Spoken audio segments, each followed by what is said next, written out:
Kita takut sangat orang kata. Orang kata tu benda biasa lah. Allah orang kata juga, Rasul orang kata juga. Kita tak ada apa lah.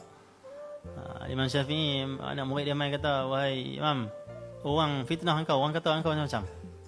Imam Syafi'i kata, tak ada masalah apa. Allah pun orang kata, Rasul pun orang kata, aku ni tak ada apa lah, aku ni tak ada apa. Okay? Aku lagi tak ada apa. Jadi kita takut orang kata, kalau nak cakap kebenaran. Takut orang buang kita, buang api lah, Allah ada. Nabi Muhammad pun sama juga. Tengok orang singkirkan benda kota Mekah dan sebagainya. Tapi bila Nabi Muhammad itu ada Allah yang menolongnya, yang bersamanya, dan juga dalam jalan-jalan kebenaran, akhirnya Allah menangkan Nabi SAW juga. Dia panggil apa? Tidak macam masalah apa makhluk ni ya. Kita bukan cari redha manusia, cari redha Allah. Kita bukan cari pujian orang.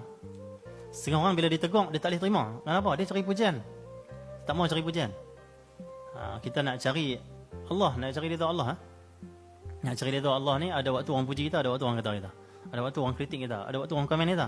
Dan ada waktu juga orang nasihat kita. Jangan lupa subscribe dan tonton video penuh di Suara Dunia.